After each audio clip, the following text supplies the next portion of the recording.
Assalamualaikum warahmatullahi wabarakatuh.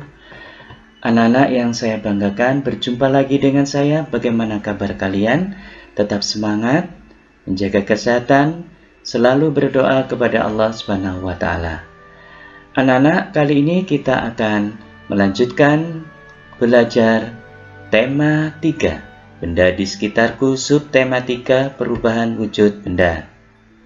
Pembelajaran 1 dan 2 tentang perubahan wujud mencair dan membeku, satuan berat baku dan tidak baku, unsur-unsur karya seni, dan yang terakhir adalah pembagian peran dan tugas. Anak-anak, sebelum pembelajaran ini kita mulai, marilah kita baca basmalah bersama-sama. Bismillahirrahmanirrahim. Yang pertama yaitu benda mengalami perubahan wujud. Benda mengalami perubahan wujud merupakan tanda dari kebesaran Allah Subhanahu wa Ta'ala.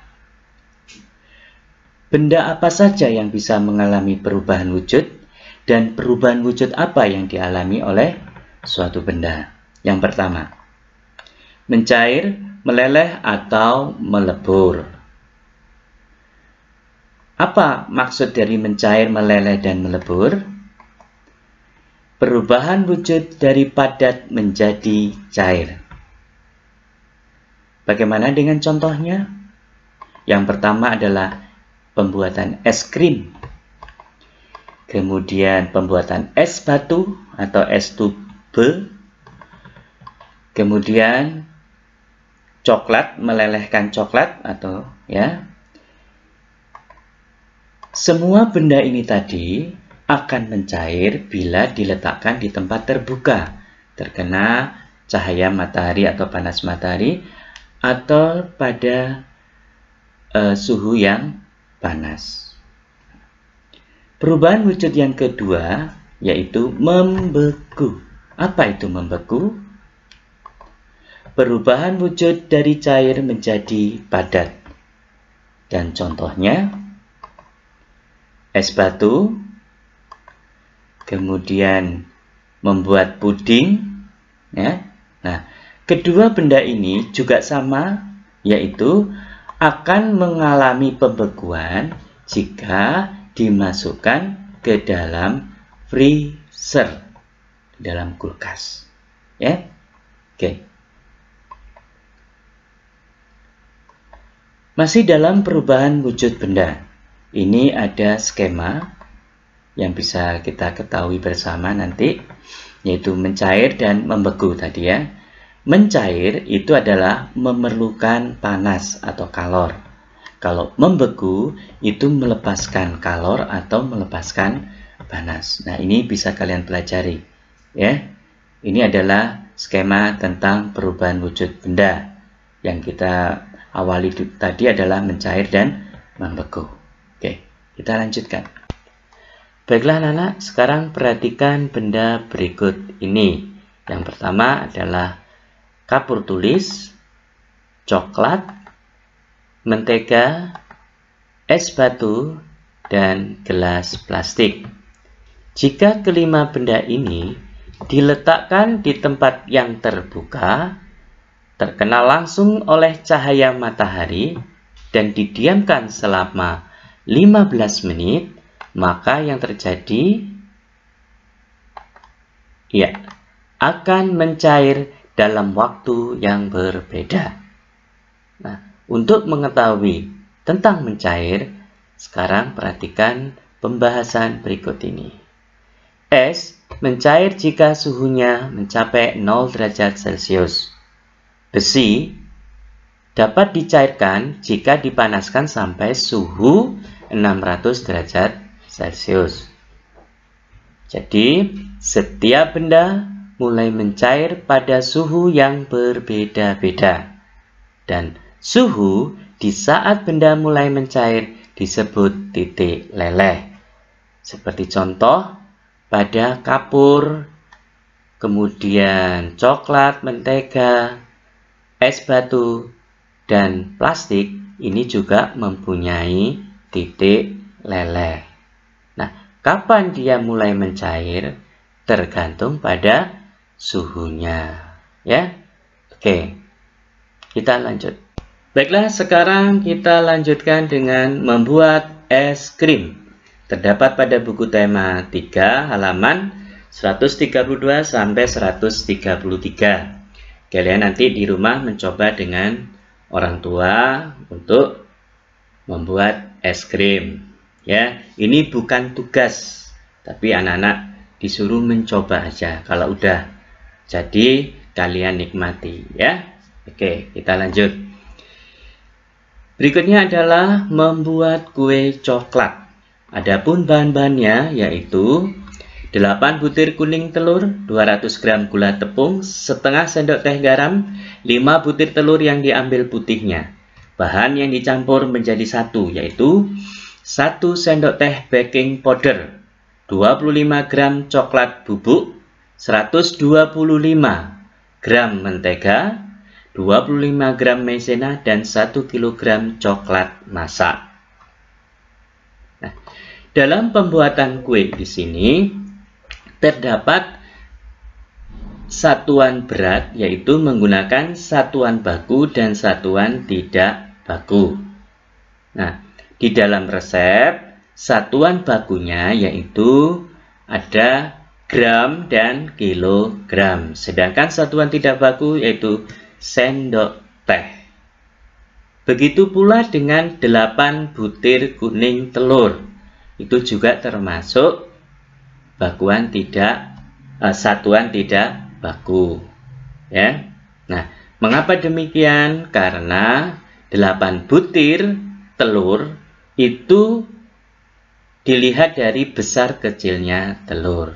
Ya, belum tentu 1 kilogram isinya 8 butir telur kecil-kecil dengan 8 butir telur yang besar-besar. Nah, jadinya kan tidak bisa diukur dengan kilogram. Oke, baik.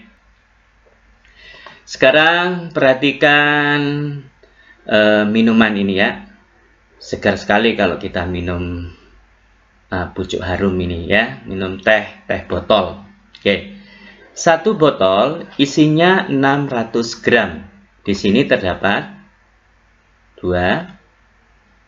Terdapat 3 botol minuman teh pucuk harum. Nah, untuk itu maka berat seluruhnya 3 botol minuman dikali dengan 600 gram sama dengan 1800 gram. Nah, jadi berat 1 botol itu adalah 600 gram. Kalau 3 botol ya tinggal mengalikan 3 botol minuman kali 600 gram, yaitu hasilnya 1800 gram. Oke. Sekarang perhatikan 2 timbangan meja ini. Ya. Yang satu menimbang buah apel, yang satu buah pir. Nah, buah apel ini beratnya yaitu 3600 gram. Sedangkan pir beratnya 2000 gram. Maka kedua buah ini beratnya adalah 3600 gram ditambah 2000 gram sama dengan 5600 gram. Baik, sekarang kita lanjutkan pada bentuk butiran salju. Nah, bagaimana bentuk butiran salju itu? Yaitu kalian perhatikan gambar ini. Nah, nih ya. Nah, dari butiran salju ini maka menghasilkan sebuah karya seni. Nah, ini kalian pasti bisa membuat seperti ini, anak ya. Ini terinspirasi dari bentuk butiran salju. Oke. Untuk dapat menghasilkan karya seni harus memperhatikan dan menggabungkan semua garis, bentuk dan warna akan menjadi harmoni yang indah, akan menjadi lukisan yang indah. Jadi garis, warna itu sangat dibutuhkan dalam karya seni lukis seperti ini ya. Bentuknya pun jangan asal-asalan ya. Oke, kita lanjut. Unsur-unsur karya seni. Yang pertama, garis. Garis itu adalah goresan ya, yang digores pada sebuah kanvas atau buku gambar. Bisa berbentuk vertikal, horizontal, melengkung, berombak ya, tebal, tipis, miring, patah-patah. Nah, ini berupa garis. Yang kedua yaitu ada beragam warna. Nah, warna ini kalau bisa kalian pilih warna-warna yang cerah supaya kelihatan wah gambarnya nanti ya. Kemudian bentuk. Nah, bentuk ini ada bermacam-macam. Ada bulat, ada persegi beraturan, ada persegi panjang dan lain sebagainya. Ya, ada yang segitiga. Nah, dalam menggabungkan ketiga jenis unsur karya seni ini, maka memunculkan karya seni yang spektakuler ya, lebih bagus lagi. Nah, ini oke. Baiklah anak-anak, sekarang kita lanjut tentang peran dan tugas ya. Peran dan tugas pada sebuah lembaga sekolah atau di lingkungan kerja. Dengan pembagian tugas, pekerjaan itu lebih mudah dan lebih ringan kita lakukan ya, karena dikerjakan secara bersama-sama. Nah, sekarang kita lihat gambar berikut ya. Ini adalah seorang siswa yang belajar di sekolah menuntut ilmu ya yang lebih tinggi. Kemudian seorang guru yang sedang mengajar di dalam kelas sehari-harinya ya. Dia mengerjakan ilmunya, mentransfer ilmunya kepada siswanya. Ya, tidak lupa seorang guru tidak hanya mengajar tapi juga mendidik tentang akhlak mulia. Ini adalah tugas seorang guru atau peran seorang guru. Kemudian yang ketiga adalah kepala sekolah. Apa peran dan tugas kepala sekolah? Kepala sekolah sebagai pemimpin di suatu lembaga sekolah. Ya, ini adalah tugas dan peran dari kepala sekolah. Peran yang berbeda itu harus saling bekerja sama, saling bantu-membantu dengan tugas-tugas yang lain. Jadi semua pekerjaan kalau dikerjakan sendiri, maka pekerjaan itu tidak akan bisa cepat selesai ya. Oke. Baiklah anak-anak, mungkin materi atau pembelajaran kali ini kita cukupkan sampai di sini. Nanti kita lanjutkan pada tema 3, subtema 3, PB 3 dan 4 ya. Jangan lupa kita selalu bersyukur kepada Allah Subhanahu wa Ta'ala. Itu kita akhiri dengan bacaan hamdalah bersama. Alhamdulillahirabbil alamin. Semoga apa yang kita pelajari tadi dapat bermanfaat bagi kita semua ya, dan menjadi ilmu yang bermanfaat. Pesan saya, jaga kesehatan dan selalu patuh pada orang tua. Jangan sampai kalian membantahnya satu kali pun, tidak boleh ya nak ya. Oke, mengaji, sholat harus tepat waktu ya. Oke, saya akhiri. Assalamualaikum warahmatullahi wabarakatuh.